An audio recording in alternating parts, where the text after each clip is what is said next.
Всем привет, это Geek Media, меня зовут Дмитрий, и сегодня мы снова вернемся в викторианскую Англию, в мир настольной игры «Обольщение». Почти год назад на канале выходил большой обзор базовой игры, и с тех пор у «Обольщения» на русском появились дополнения Уэссекс, вверх и вниз по лестнице и промо-тайлы. В этом видео разберемся, что именно они добавляют в игру, как меняют партии и кому подойдут. Если вы пропустили наш прошлый ролик, давайте очень коротко разберемся, что вообще происходит за столом в игре «Обольщение».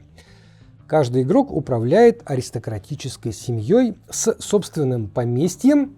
У вас есть планшет дома с комнатами, участками, которые вы будете развивать, стартовая колода хозяев и гостей, ваши знакомые и родственники, набор слуг, которые обслуживают все эти светские мероприятия.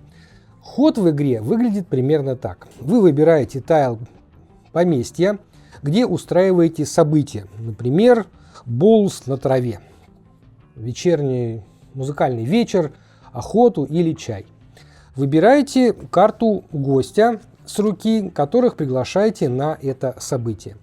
Назначаете нужных слуг. Чтобы мероприятие прошло успешно, без слуг гости мало что сделают. Проводите события, получаете за эту награду.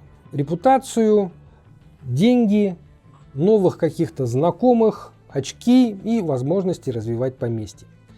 После события гости уходят в ваш личный сброс, слуги устают и отправляются отдыхать, и ваша задача планировать, кого приглашать сейчас, кого держать в руке под более сильную комбинацию, какие комнаты прокачивать. Партия – это серия сезонов светской жизни.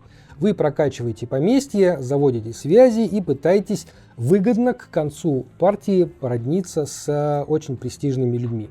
Один из кайфов «Обольщения» – насколько оно честно отыгрывает атмосферу викторианской Англии. Важны не только балы и чаепития, но и те, кто за всем этим стоит, внизу по лестнице, ваша прислуга. И, кстати, это редкий случай. Настольная игра не про космические корабли, зомби, апокалипсис и драконов, а про то, как правильно подать чай, вовремя выгнать неподходящего гостя и при этом сохранить лицо. Это такое евро, где твой главный босс-файт не демон из бездны, а прием тещи виконтессы.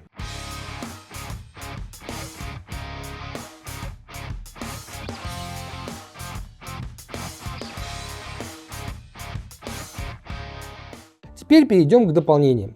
Они здесь не просто пачка модулей для хардкорщиков, они развивают тему, добавляя новые семьи, комнаты, роли, слуг и режимы, сохраняя атмосферу и стиль игры. Начнем с дополнения «Обольщение Уэссекс». Помимо небольшого набора дополнительных карт и тайлов, оно по сути добавляет еще одну семью Уэссексов со своей колодой хозяев. Стартовые ситуации у всех семей отличаются. Вот, например, у Понсонби это стартовый капитал. У Уэссексов особенность заключается в том, что они начинают с одним дополнительным стартовым тайлом поместья на выбор. Это либо комната для завтрака, либо теннисный корт. Вы выбираете один из этих тайлов и начинаете прямо с ним партию. Другой отправляете обратно в мешок. Уэссексы ничего радикально не меняют, просто добавляют новую асимметрию в уже знакомую вам игру. Еще тут важно понять, что добавление пятой семьи к базовой коробке не означает, что вы теперь сможете играть впятером. Уэссексы просто расширяют выбор семей. А вот дополнение вверх и вниз по ступеням позволяет играть впятером и даже в шестером, но все по порядку. Оно добавляет еще одну семью Говардов. Их особенность – наличие личной поварихи. Прямо на старте игры. Повариха относится к новому типу слуг. Это более специализированные роли, которые дают уникальные бонусы и делают управление прислугой глубже. В большинстве случаев специализированную прислугу вы добавляете к картам гостей или тайлам мероприятий не потому, что они того требуют, а на свое усмотрение, потому что они дают дополнительные бонусы. Так повариха по итогам проведенного мероприятия добавляет престиж. И на мероприятие, которое она обслуживает, можно пригласить гостей, чей уровень престижа на 1 или 2 выше, чем тот, который вы можете себе позволить. Коридорный может обслуживать только гостей, не тайлы. И если этот гость в качестве награды дает деньги, вы получаете дополнительные 100 фунтов. Плюс он на картах может заменять камердинера. Похожим образом работает старшая горничная. Вы можете добавлять ее к обслуживанию гостя, который приводит вам новых гостей, чтобы при получении этого бонуса вытянуть из колоды на одну карту больше и выбрать наиболее подходящую и выгодную для себя. Плюс еще она может заменять на картах экономку. Самый сложный, пожалуй, домработник. У него аж 5 функций. Во-первых, он снижает на 1 уровень престижа комнаты. Он повышает доход с проведения ярмарки. Он снижает стоимость любого тайла на рынке на 100 фунтов. А еще его можно совсем сбросить из игры, чтобы единожды поменять тайлы на рынке или найти любой нужный вам тайл в мешке и добавить его на рынок тайлов. В этом дополнении, конечно, много новых тайлов поместий и новых гостей. Среди новых тайлов вы найдете новые версии тайлов монументов. Я тут нашел для примера. Они специально добавлены для тех игроков, которые посчитали, что монументы из базовой коробки слишком имбовые, и в новой версии они дают не так много очков. Вот, например, Гаргульи поместья. Изначально они давали 9 очков, в новой версии они дают всего лишь 3 очка. А еще в коробке с этим дополнением вы найдете увеличенные карточки тематик и победных очков. Они точно такие же, как и в базовой коробке, просто больше и однозначно удобнее, чем те, что идут изначально. Есть еще вот такие карты достижений. Они добавляют общие цели на игру, предлагая игрокам соревноваться, кто быстрее их выполнит, выложив на них специальные жетоны с фамильными гербами участников. Важным изменением в дополнении вверх и вниз по ступеням является новый порядок действий во время объявления паса. В базовой игре игроки стараются пасовать как можно реже, чтобы не тратить почти впустую целый ход. Теперь в конце порядка действий при объявлении паса вы имеете на выбор не только получить 200 фунтов или обновить рынок тайлов, но и нанять прислугу по всем стандартным правилам их получения.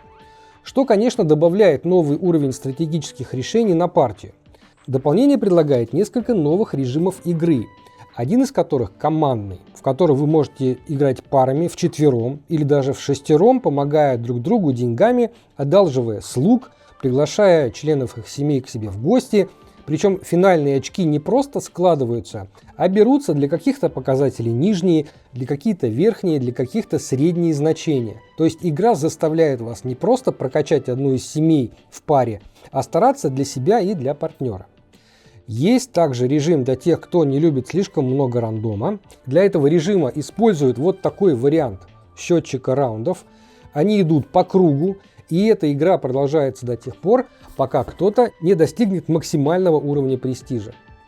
Эта же сторона используется и для нового, достаточно любопытного соло-режима. Как меняются ощущения от игры с дополнением вверх и вниз по ступеням? В базовой игре слуги – это ресурс. С расширением они превращаются в полноценную систему. Важно не только наличие слуги, но и его тип. Появляются тонкие комбинации. Конкретный гость плюс конкретный слуга плюс конкретная комната могут дать мощный эффект. В партиях на 5-6 игроков конкуренция за гостей и комнаты усиливается. Драфт и тайминг становятся критичнее, но даже сами авторы игры предупреждают, что на такой состав партии могут стать слишком долгими. Но главное, что с новым дополнением партия становится сложнее, и для фанатов это плюс.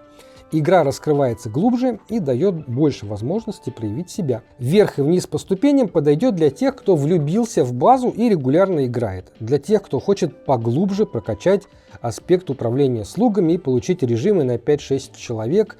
Для тех, кто любит исследовать новые тактические сочетания и готов к увеличенной продолжительности партий. Если база дается на пределе, возможно, это дополнение будет пока еще излишним.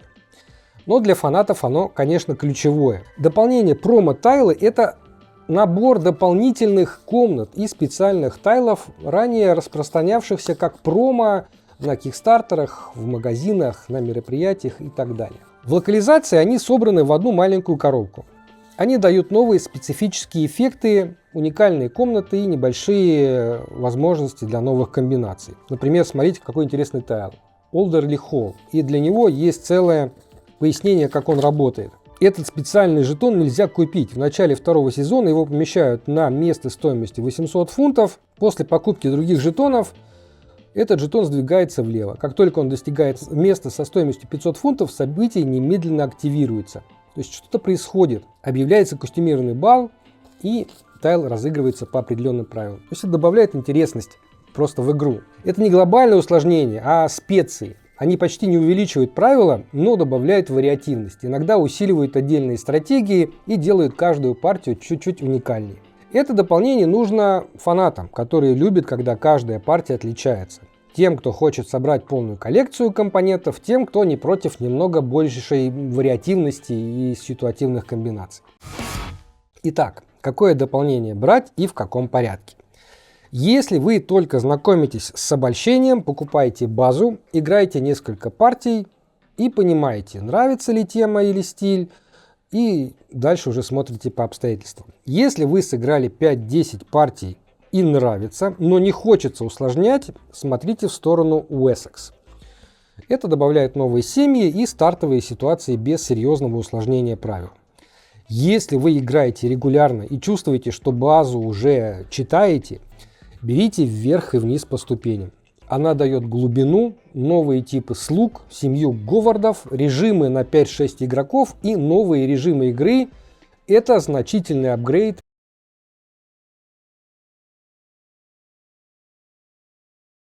Добавляйте промо-тайлы, они почти не увеличивают сложность, но дают редкие интересные тайлы, делающие партии еще разнообразнее. Я отношусь к игре как к своему фавориту, поэтому у меня уже взят полный комплект, база, плюс вверх и вниз по ступеням, плюс Wessex, плюс промо-тайлы.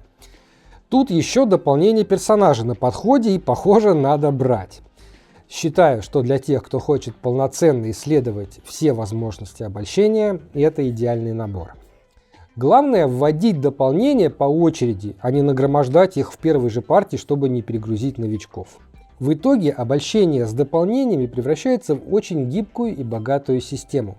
Wessex расширяет набор семей и стартовых стилей, вверх и вниз по ступеням дает глубину и новые решения, вводит говардов и режимы на 5-6 игроков, промо-тайлы добавляют приправу, редкие комнаты и эффектные тайлы для разнообразия.